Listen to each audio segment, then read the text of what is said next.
benvinguts a aquesta nova sessió de la Comissió de Salut i Economia de l'Autoritat Econòmica del país. És la primera sessió d'aquest any, que és un any especial per nosaltres, perquè és l'any del bicentenari de la societat, que va ser fundada en 1822. Soc el doctor Guerrero, president de la comissió, i avui tenim la sort de tenir amb nosaltres el doctor Álvaro Pascual Leone, que ja va tenir la bondat de donar-nos una magnífica conferència sobre el servei del líder en l'any 2019, abans de la pandèmia, i que avui ens acompanyarà per parlar-nos des de la seva càtedra dels efectes de la pandèmia en la salut cerebral. El doctor Pascual Leone és neuròleg en el Hilda and Arthur Markers Institute for Aging Research and Center for Memory Health, Hillbrook Senior Life, Harvard Medical School, y asesor científico del Instituto Goodman, de la Goodman Brain Health Institute. Pues bienvenido, Álvaro, de nuevo hasta tu casa. Muchas gracias. Gracias por venir, gracias por dedicarnos tu tiempo y tu atención. Y mi primera pregunta, más que desde un punto de vista científico, desde un punto de vista vivencial, ¿cómo ha sido tu vivencia desde los Estados Unidos de este fenómeno que ninguno de nosotros esperaba cuando hablamos la última vez en presencia física? Cierto. Bueno, pues complicado. Ha sido un año muy, bueno, más de un año ya, muy complicado.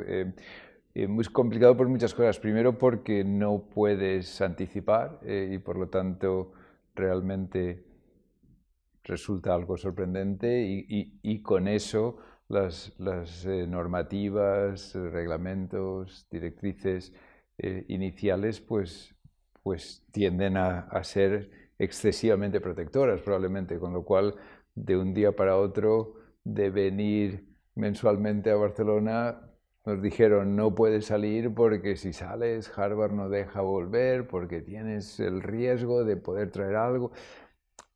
Ahora sabemos que ya está en todas partes, pero bueno, en aquel momento resultó un cierre radical, un aislamiento muy grande, una necesidad de cambiar las formas de hacer para poder seguir haciendo, la incertidumbre a nivel personal, la incertidumbre de qué va a pasar con tus hijos que están en un sitio o en otro. Nuestra hija vive en Londres, si va a poder ir, si va a poder viajar, si sería mejor que viniera o que se quedara. Lo mismo con la familia aquí en España, con lo cual mucha incertidumbre, mucha preocupación inicialmente. Luego, afortunadamente, nosotros hemos estado bien, no ha habido gente que se ha infectado de la familia cercana, pero todos lo han llevado bien y hemos, en ese sentido, tenido mucha fortuna. Pero el sufrimiento causado por la enfermedad en mucha gente es tremendo, y la situación de enfermedad no causada por COVID, pero el impacto que la pandemia ha tenido sobre esa enfermedad que tenían también ha sido muy grande. A nivel médico, como médico, pues el seguir teniendo, que lo digo positivamente, o sea, como algo que quieres hacer, seguir ejerciendo clínicamente y viendo a los enfermos, pero sabiendo que a lo mejor estás exponiéndote y si te expones tú, expones a tu familia, cómo hacer, también ha sido una causa de preocupación. Y luego, francamente, al final acaba siendo una cuestión de puro aburrimiento. O sea, es decir, es que esto va a acabarse alguna vez. A lo mejor estamos planteándolo mal con la expectativa de que es una pandemia que va a desaparecer, y en vez de eso debíamos darnos cuenta que es una endemia que se va a quedar y que tenemos que aprender a vivir con esa realidad. Entonces ha sido y continúa siendo, yo creo, que un ejemplo de cómo de rápido, pero al mismo tiempo cómo de lento somos en nuestra capacidad individual y social de responder a lo inesperado. Y te das cuenta de la enorme capacidad de respuesta que hay y los avances que se hacen, y lo mal que se nos da el decir esto no lo sabemos y explicar a la gente los vacíos de conocimiento y aceptarlos como algo que tenemos que navegar juntos, ¿no? Claro. Tú que vives a caballo entre los mundos, ¿has visto diferencias notables en cuanto a capacidad de afrontamiento o estilo de afrontamiento entre Estados Unidos y Europa. Sí, creo que hay muchas diferencias, no solo a nivel de diferencias entre Europa y Estados Unidos, sino a nivel incluso mucho más local. En Estados Unidos, diferencias entre distintos estados, y en Europa no solo diferencias entre distintos países, sino entre distintas regiones de los países. Creo que lo que muestra de forma, me parece muy clara, muy radical, es la importancia del liderazgo que yo hablé cuando en el 2019, la importancia de líderes que realmente sepan trasladar una visión y engarzar a la gente a seguir esa visión con aceptación constructiva, no con fe ciega, sino con aceptación.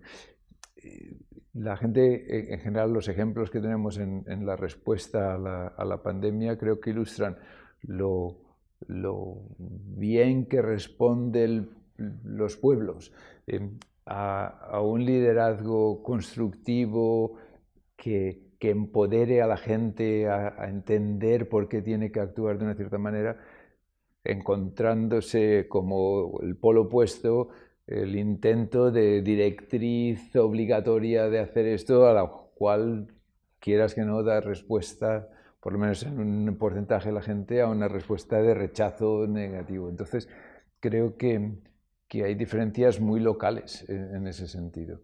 En Boston, en la zona de Boston, a nivel de ciudades, de los pueblos, hay diferencias en cómo lo han llevado y cómo de contenta o por lo menos no fastidiada está la gente y cómo se adhiere a las recomendaciones que hay.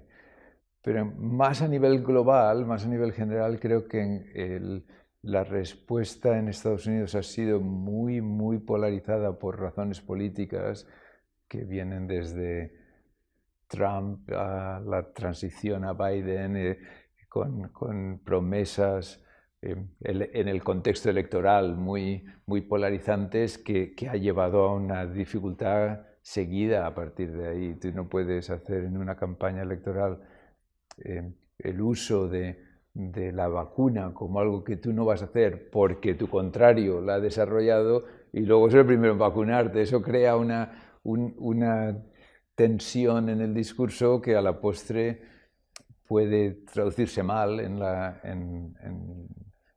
aceptación de políticas de salud pública. Yo creo que eso ha sido un problema en Estados Unidos mayor que en muchos países de Europa.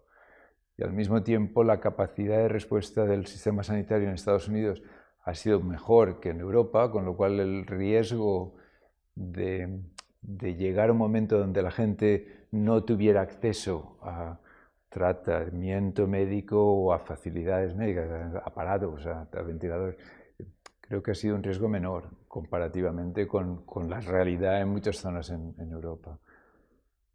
Pero bueno, a la postre en todos los lados ha habido y continúa habiendo muchos problemas y muchas inconsistencias, me parece. A mí me llamó la atención, ahora que has hablado de liderazgo, ver al cirujano general de los Estados Unidos, es el máximo jefe de la sanidad del ejército, en un vídeo explicando cómo fabricarse, cuando no había mascarillas, una mascarilla con unas gomas y una camiseta, ¿no? Entonces me pareció fantástico, ¿no? Un ejemplo de solidaridad y de liderazgo y de unidad intelectual, ¿no? Cierto, pero por otra parte, si lo piensas, lo que los virólogos te hubieran dicho ya entonces es que una camiseta nunca va a aislarte realmente, o sea, te hará sentir que estás haciendo algo, lo cual es bueno, malo no va a ser y a lo mejor te protege, pero te protege de una forma ínfima. Y ahora nos damos cuenta de que realmente son ciertos tipos de máscaras lo que, por lo menos no es que nos demos cuenta, es que ahora te cuentan, hablan de este tipo de máscaras. Si vas a usar máscara, este es el que tiene más sentido y aquellas otras no sirven, ¿no? O sea, creo que de nuevo vuelve a ser un poco el ejemplo de la respuesta rápida, excesivamente guiada por las ganas de asegurar o tranquilizar a la gente y asegurar que tienes control cuando realmente no lo tienes. Y entonces, en vez de explicar a la gente, no sabemos qué está pasando, esto es lo que estamos haciendo para intentar entenderlo y de momento esto es lo que puedes hacer, que yo creo que la gente lo hubiera entendido y hubiera sido más partícipe. Por lo menos lo que se ha visto en muchos casos es un intento de decir, no, esto no es nada, está totalmente controlado. Sí, y eso es muy arriesgado. Y a nivel del efecto del virus sobre el sistema nervioso central, ¿qué nos puedes explicar? Bueno, yo creo que uno de los primeros síntomas que se reconocieron como tal y que es bastante notable desde el punto de vista de una infección vírica en el sistema nervioso es el desarrollo de la anosmia. Entonces, la evidencia que realmente hay una infección neurotrópica que entra en el sistema nervioso central, porque el bulbo olfactorio es sistema nervioso central, creo que es algo que sabemos. Si ese es el factor patogenético primario de la enfermedad o no, eso es otra historia, pero que tiene esa capacidad y que realmente entra en el sistema nervioso central parece que está claro. Está claro desde el principio, desde el punto de vista de los síntomas que presentaba al menos alguna gente. Yo creo que es parte de la lección que nos cuesta aceptar, pero que es importante, que el diseño estadístico tradicional de decir tanto porcentaje de gente tiene tales síntomas y por lo tanto esto es lo que hace la enfermedad.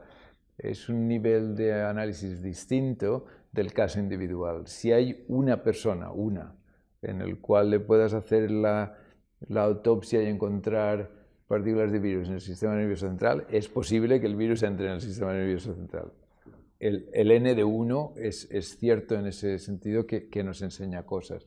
Yo creo que en ese sentido desde muy tempranamente sabíamos que es un virus que entra en el sistema nervioso central. Con eso se abre la puerta de lo que luego nos estamos planteando, que puedan haber efectos a largo plazo de haber sido expuesto al virus. Y esto también es real. Ahora, lo que pasa es que eso no quiere decir que eso sea toda la historia. También hay una expectativa de miedo, de reacción funcional del sistema nervioso, de respuesta del sistema nervioso central a una infección más general, que a su vez altera el funcionamiento del sistema nervioso. Entonces, parte de las cosas que se describen como efecto de la infección directa al sistema nervioso central probablemente no son efectos de la infección directa al sistema nervioso central, sino que son manifestaciones de la alteración funcional causada en el sistema nervioso central por toda una serie de factores. No es que el virus haya entrado en el cerebro, es que si tú sabes que tu mujer está enferma y te preocupas por tus hijos y el impacto financiero sobre tu empresa y el miedo que eso supone y la incertidumbre de lo que va a pasar, eso supone un estresante enorme para tu sistema nervioso central, que además puede estar afectado por la infección misma. Entonces creo que parte de la cuestión de patofisiología, de cuál es la causa de la alteración neurológica o de salud mental que da lugar la pandemia, es compleja porque en la pandemia hay muchos aspectos, no solamente el virus que entra en el sistema nervioso, eso es uno, pero incluso sin que te pase, pueden haber otros muchos efectos. Y creo que eso es lo que nos estamos dando cuenta, el impacto sobre la función cerebral, la salud mental, el funcionamiento neurológico es enorme, pero es enorme no solo por el neurotropismo del virus, sino es enorme por todos los otros correlatos que tienen que ver con las circunstancias de la pandemia en sí misma. Y este síntoma tan frecuente de la neblina cerebral que se ha expresado así, ¿no? Esta dificultad para gestionar correctamente el pensamiento, ¿es fruto de esta afectación general? Bueno, yo creo que en parte es fruto de esta afectación general, pero en parte es fruto de, desde el punto de vista conceptual, de cosas más concretas que tienen que ver a la postre con efecto nocebo y placebo. Ahora, recientemente, el grupo de Harvard publicó que los efectos secundarios de la vacuna en gran medida son manifestaciones del miedo de la persona a los efectos secundarios de la vacuna, o sea, puro nocebo, expectativa negativa. Y tienen, creo que, bastante buenos controles, porque como hay los ensayos clínicos con vacuna y con vacuna falsa inicial, la sintomatología es la misma en gran medida. Eso no es sorprendente, eso ilustra la enorme capacidad de nuestro sistema nervioso central para ayudarnos a ponernos mejor, pero también para ayudarnos a ponernos enfermos, ayudarnos entre comillas. Entonces, creo que parte de lo que estamos viendo como consecuencias, incluso como consecuencias a largo plazo del funcionamiento del sistema nervioso central después del COVID, con infección o simplemente con la pandemia, son manifestaciones de esas alteraciones reales, no ficticias, reales, de funcionamiento del sistema nervioso central, multifactoriales, a la postre manifestaciones de un fallo de la capacidad del sistema nervioso de sobrellevar un estresante crónico, que es lo que desde luego es la pandemia. Eso se puede acentuar aún más si tienes una infección que daña ciertos circuitos o ciertos sustratos. Se ha hablado mucho sobre el efecto de la población general, pero hay una parte de la población que son los enfermos mentales, que ya estaban previamente con problemas. ¿Cuál ha sido el efecto desestabilizador de la infección en este tipo de personas? Yo creo que uno de los mayores, víctimas, llamemos a nivel global, grupo de víctimas de la pandemia son gente con enfermedades crónicas en general, porque la atención médica está siendo desviada a la atención aguda del virus, porque el cuidado médico está afectado por la sobrecarga del sistema, y porque además el insulto que supone la infección o la pandemia, el estrés de la pandemia, altera el sistema nervioso central aún más en alguien que ya tiene una alteración, porque la capacidad de reserva del cerebro está alterada, está afectada. Entonces, a nivel de salud mental, a nivel de enfermedades neurológicas, a nivel de demencia, lo que estamos viendo es un aumento de discapacidad tremenda. Hay un síndrome que describió un profesor francés, Capgras, con su estudiante, en una señora hace tiempo, hace 1800, no me acuerdo, y que es algo que conocemos, pero que es algo raro. Es una dilusión en la cual el enfermo no es capaz de reconocer como real a alguien que conoce bien. En el caso original, una señora, Madame M, pensaba que su marido era un impostor. Es el síndrome del impostor. Me lo han cambiado. Usted me dice que es mi marido, pero yo sé que usted no es. Está pretendiendo ser. Y sé, lo veo. Y es usted igual que el doctor Guerrero que yo conocí, pero usted no es el verdadero doctor Guerrero. Ese síndrome, que es rarísimo, pero real, muy bien conocido, yo lo había visto en mi carrera 2 veces. Y en el COVID llevo 11 enfermos con enfermedad de demencia subyacentes que desarrollan un síndrome de Capgras. ¿Por qué? Porque hay detalles reales que han cambiado. En uno de los casos, una enfermera me dice, es que, doctor, usted me dice que es mi marido, pero no es. ¿Por qué? Mi marido no está nunca en casa. Mi marido sale de trabajar a la mañana y vuelve por la noche. Este señor está en casa todo el día, ¿no? Y me dice que está trabajando desde casa, pero mi marido no ha trabajado en casa nunca. Otro caso también real, el enfermo es él, diciendo, es que mi mujer es una señora elegante. Mi mujer decidió que su pelo tenía que ser de un cierto color, a rajatabla, lo lleva precioso, de este tono así castaño. Mírele el pelo a esta señora. Esta señora dice que no puede ir al peluquero. Mi mujer no hubiera dejado ir al peluquero a que le tintaran nunca.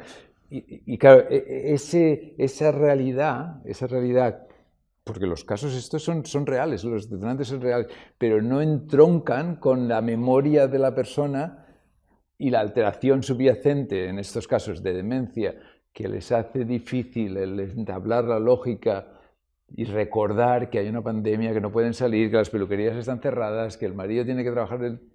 Todo eso es complicado de entroncar y, por lo tanto, el sistema nervioso descompensa, dando lugar a síndromes que normalmente son muy raros y que ahora, por las circunstancias, se promocionan. Y eso lo estamos viendo en depresión, en aumento de suicidio, en soledad de los niños, en alteración de relación social, en niños que no han jugado tanto como esperarías que jugaran y que son excesivamente cercanos a sus padres y tienen miedo de relacionarse con otros niños, tienen miedo de relacionarse con otros adultos porque no han tenido la oportunidad de aprenderlo con tranquilidad.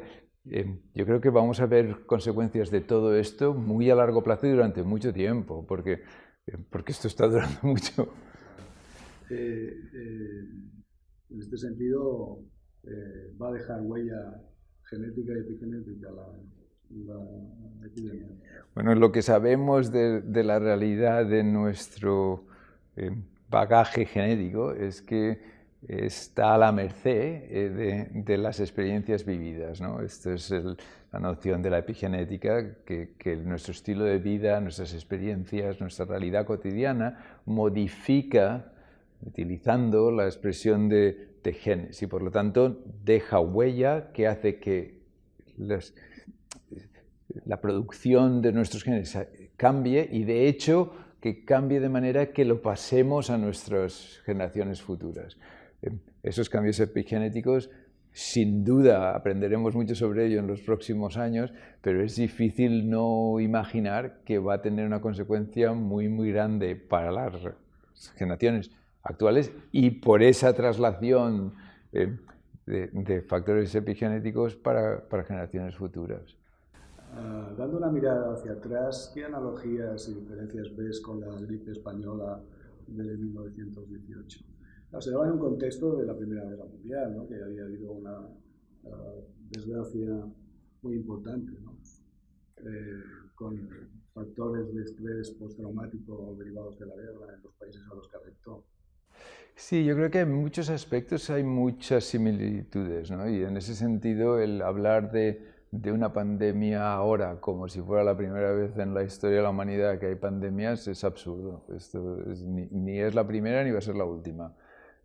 Lo que es distinta y es distinta porque tenemos una movilidad inconcebible en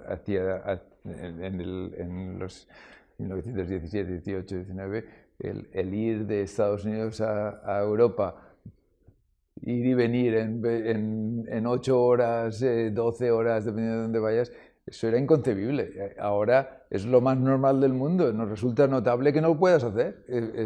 Es que están cancelando vuelos, ostras, pero la movilidad es mucho mayor y la capacidad de saber lo que está pasando en otro lado también es mucho mayor, con lo cual, en un sentido real, el miedo de la expectativa y el beneficio del conocimiento es mucho mayor. Estados Unidos se benefició en la respuesta sanitaria al hecho de que Italia, España, Europa iba por delante en la ola y ha seguido yendo por delante en la ola. Eso da tiempo de respuesta. Y eso da tiempo de respuesta ahora de una manera mucho más notable, pero al mismo tiempo te acorta el tiempo de respuesta porque llega mucho más pronto.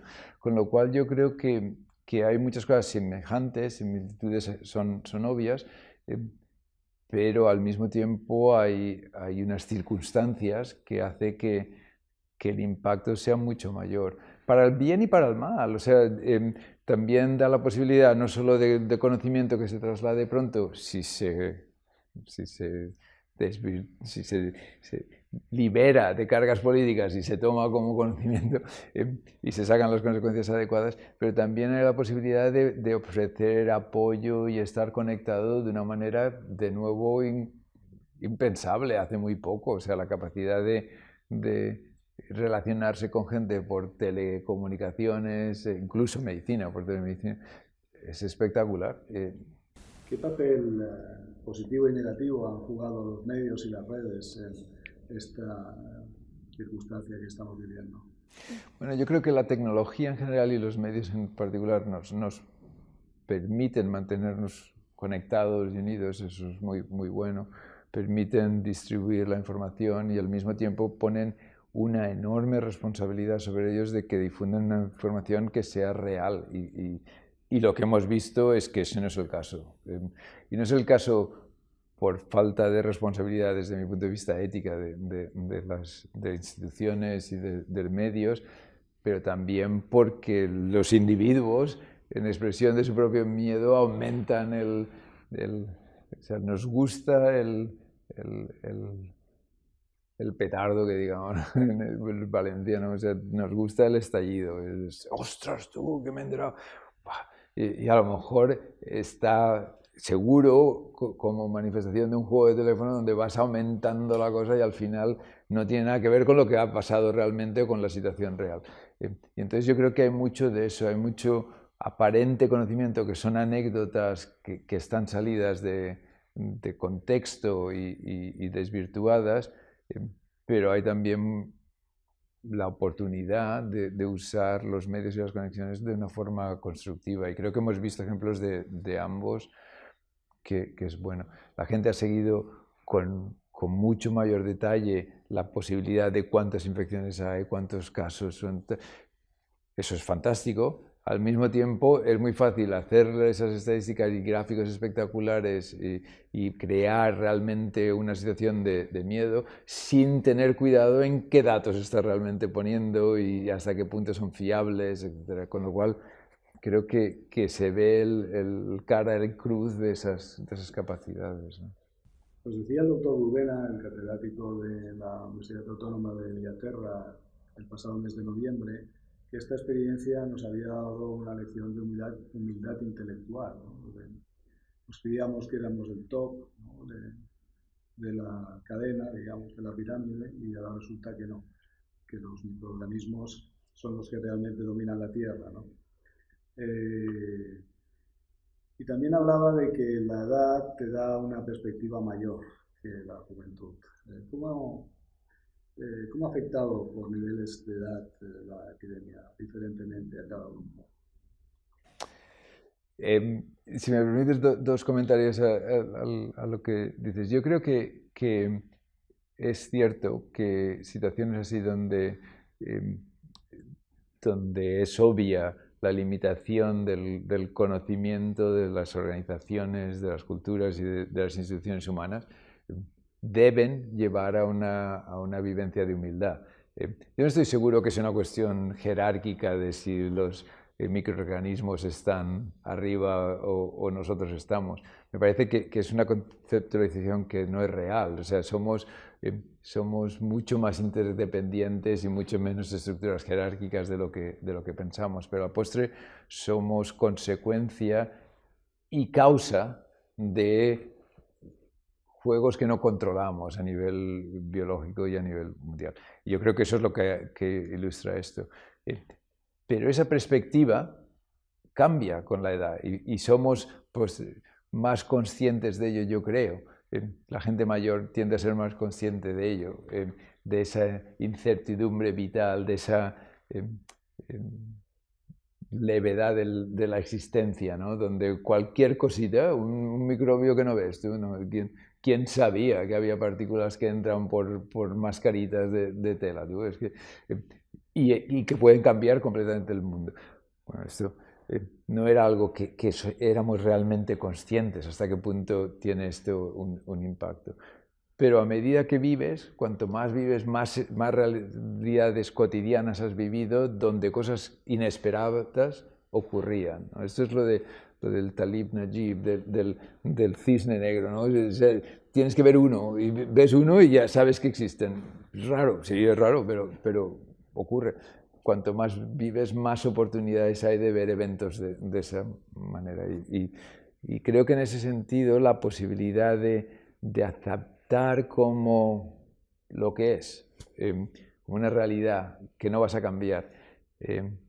La pandemia es mayor en gente mayor, pero también tienen mayor riesgo de enfermedad, tienen mayor riesgo de las consecuencias negativas de la soledad, tienen mayor dependencia del contacto social y por lo tanto es casi una interacción donde tienen mayor capacidad de ver apropiadamente y sopesar apropiadamente el impacto, pero también el impacto es mayor. Y creo que lo que estamos viendo es un poco esa interacción, donde el impacto sobre la gente mayor, a lo que yo me dedico clínicamente, ha sido enorme, y ha sido enorme por su vivencia de miedo para aquellos que quieren, pero también por su sensación de aislamiento y de falta de poder hacer y de aceptación al mismo tiempo, ¿no? Se ha hablado de un aumento de riesgo de padecer de determinadas enfermedades neurodegenerativas como el Alzheimer. ¿Qué sabemos? Yo creo que sí, yo creo que aumento de la enfermedad misma no hay. Yo creo que lo que es importante darse cuenta es que cuando pensamos en enfermedades neurodegenerativas, no estamos realmente contabilizando la presencia de la enfermedad, sino su manifestación clínica. Entonces, en el caso del Alzheimer, lo que la mayoría de la gente no sabe o no piensa, no es consciente de ello, es que 1 de cada 4 enfermos con enfermedad de Alzheimer no desarrolla demencia. Tiene la enfermedad, pero no desarrolla demencia. ¿Por qué? Porque la capacidad de reserva del cerebro de sobrellevar la patología es suficiente para mantener la función. Esa capacidad se ve mermada, la resiliencia cerebral se ve afectada, por ejemplo, por situaciones como la pandemia, la incertidumbre, no ya la infección, sino todo el fandango que ha supuesto y está suponiendo la pandemia. En esas circunstancias, el número de enfermos con Alzheimer no tiene que aumentar, pero lo probable es que aumente el número de aquellos que manifiestan la enfermedad porque se merma la capacidad de reserva de todos nosotros. Entonces, lo que encontramos es que hay más gente con un grado de discapacidad mayor en presencia de una enfermedad. Yo creo que ese es el gran impacto sobre enfermedades neurodegenerativas y sobre salud cerebral y salud mental que estamos viendo.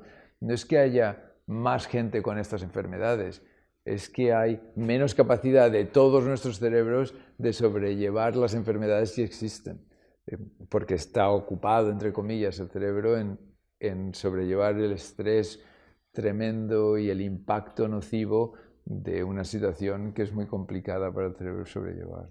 ¿Qué proyectos de investigación estás participando en estos momentos? Bueno, una parte importante del proyecto de investigación que hacemos es está guiado precisamente a entender cuáles son los factores individuales que promueven la resiliencia cerebral, o sea, que hacen al cerebro de ciertos individuos capaz de sobrellevar mejor situaciones imprevistas como la pandemia de COVID. Es cierto que tiene efectos negativos sobre salud mental, como estamos diciendo, y sobre el cerebro en general, pero no es cierto que todos y cada uno de los ciudadanos de un país o de Barcelona estén peor por el COVID. Algunos no están siendo afectados o están incluso mejor que estaban.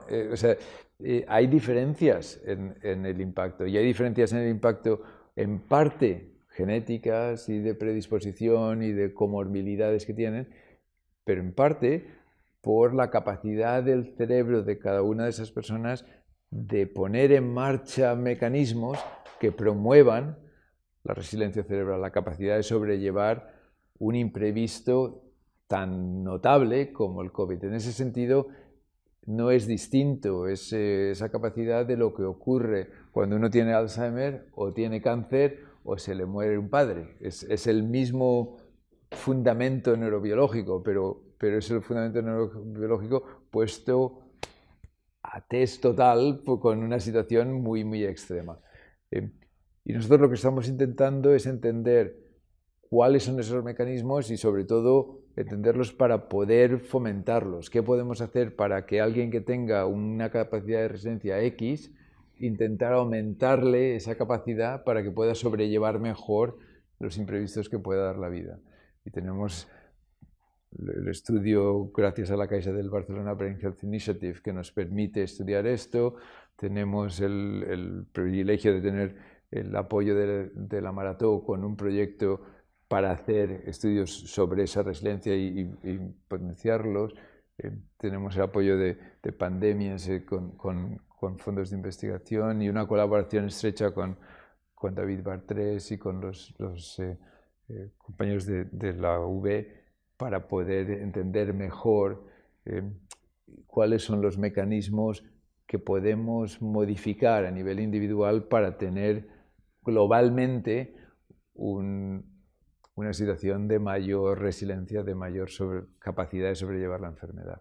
Eso es así a lo largo de toda la vida y nosotros lo miramos a lo largo de toda la vida. En Boston, en el centro de mayores del Marcus Institute, que estamos mirando específicamente estos mecanismos en relación con healthy aging, o sea, con cómo se traducen en potenciar un envejecimiento saludable, que a la postre es un envejecimiento que acepte los imprevistos de la vida.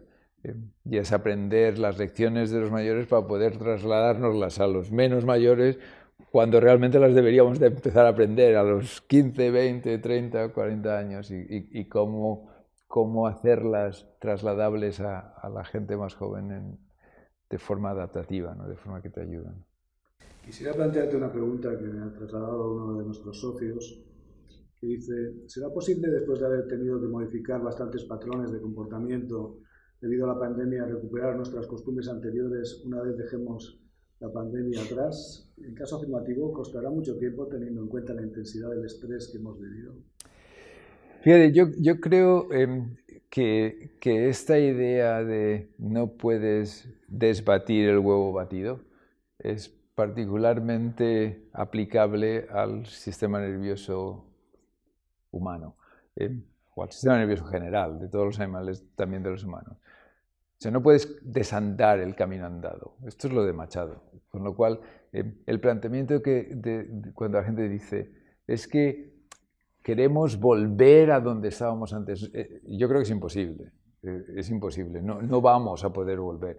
Y es bueno que no podamos volver. O sea, creo que el reto es cómo hacemos para, con los cambios que van a tener lugar y que deben tener lugar, crear una situación que fomente más la situación adaptativa de salud, de bienestar, de sosiego, de poder enfrentarnos mejor a los futuribles retos que nos va a plantear la vida, que seguro que van a ocurrir en las próximas pandemias o lo que sea. Entonces me parece que no se trata de decir esto es muy fastidioso, ¿cómo hacemos para volver atrás? No.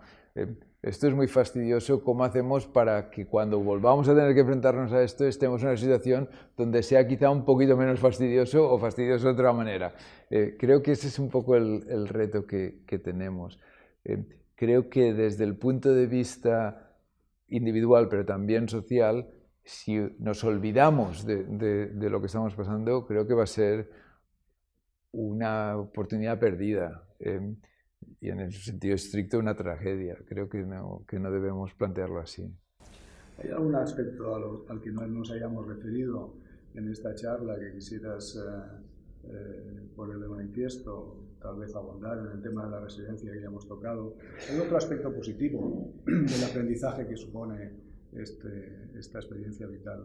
Yo creo que una de las cosas que por lo menos a nosotros más nos llamaron la atención inicialmente y sobre lo que escribimos y publicamos, es que con el confinamiento, inicialmente, claro, la expectativa que creo que todos teníamos, nosotros desde luego, es que el impacto iba a ser tremendo en términos de promoción negativa, de soledad, o sea que iba a causar una sensación, una vivencia de aislamiento con una vivencia de solitud que sabemos que tiene un impacto muy negativo sobre el cerebro. Lo que nos encontramos inicialmente fue paradójicamente lo contrario, que el confinamiento ocurrió, pero que la respuesta, a nivel individual me refiero, ¿no? Gracias al planteamiento social, fue una vivencia de sentirse más unidos. Eso dio lugar a movimientos populares de salir a aplaudir a los médicos cuando pasaban o a las enfermeras cuando pasaban, a los sanitarios, reconocerlos, dio lugar a una relación más de apoyo al vecino y dio lugar a orquestas que se montaban de balcón a balcón. Pero el resultado fue paradójicamente una reducción de uno de los grandes retos que tiene la sociedad actual, que es la vivencia del individuo de sentirse solo. En ese sentido, el identificar el enemigo inesperado de la pandemia fue algo positivo. ¿Cómo hacer para mantener esa lección positiva a lo largo del tiempo? Eso es un reto que aún no hemos descubierto, y de hecho ahora lo que estamos viendo es que esa vivencia de pertenecer al grupo está rompiéndose, y con eso la vivencia de solitud aumenta, y aumenta más que había antes porque realmente la gente está más aislada. Pero ilustra la posibilidad de tener estrategias o de desarrollar estrategias a nivel social que promueven la vivencia de sentirse unido a los otros, que es algo muy, muy positivo para el sistema nervioso central. La otra cosa que de nuevo, como positivo, creo que vale la pena destacar es que nos dimos cuenta también, y lo mostramos con los datos a nivel tanto psicológico como cerebral, que una de las cosas más notables es una vivencia de sesgo de optimismo. O sea, en distintos países, en distinto grado, quizá por factores culturales, pero en general lo que encontramos es que la gente tiene una vivencia de el impacto negativo de la pandemia o del virus, va a ser muy grande para todos estos, pero para mí no tanto. O sea, un desvirtuamiento de la realidad objetiva, donde tú tienes tanto riesgo o más que otros dependiendo de tus comorbilidades. Y de hecho lo que vimos es que esto no era así. Y el no ser así es bueno. Es bueno porque da lugar a una actitud más constructiva, más de enfrentamiento a una realidad negativa potencialmente, y realmente promueve la salutogénesis y el bienestar.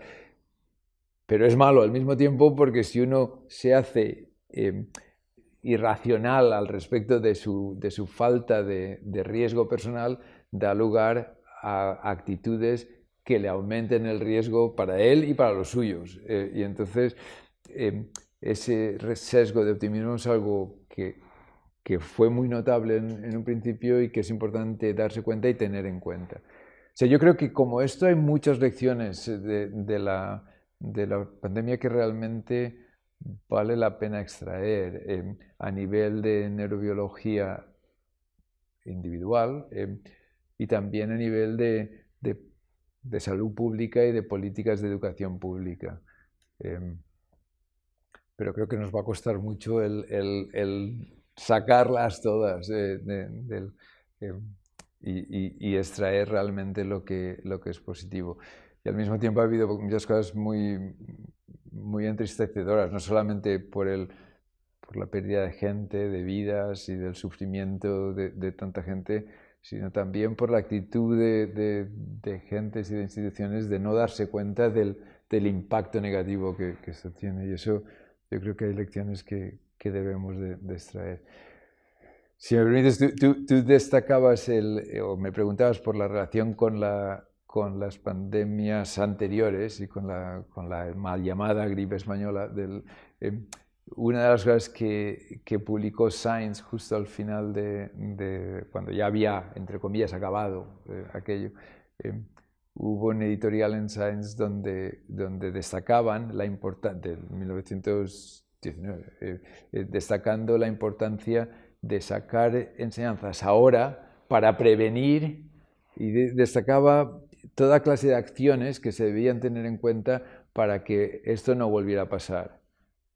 Lo lees ahora y dices, ostras, pues hubiera estado bien que lo hubiéramos hecho, pero no lo hicimos, porque ahora nos estamos enfrentando a los mismos problemas que entonces. O sea, yo creo que parte quizá de la lección y de la posibilidad de transmisión de datos y acceso a datos que hay, que es tan fantástica, es realmente tomarlo en serio para no dejar perder la oportunidad de extraer conocimientos que creo que vale la pena. Si conseguimos eso, quizá el sufrimiento de tanta gente por lo menos sirva para algo a nivel futuro. Confiemos que esta vez no tropecemos de nuevo en la misma piedra. Quiero darte las gracias por tu tiempo, por tu conocimiento y tu generosidad al venir a vernos hoy. Invitarte cuando tú quieras a esta casa y seguiríamos hablando muchas horas, lo que pasa es que el tiempo se nos echa encima ya. I donar les gràcies a tots vostès per la seva atenció, la seva companyia i emplaçar-los a la propera sessió, no sé si serà amb aquest sistema o un altre, en aquesta casa seva, la Societat Econòmica Barcelonesa enmig del país. Moltes gràcies.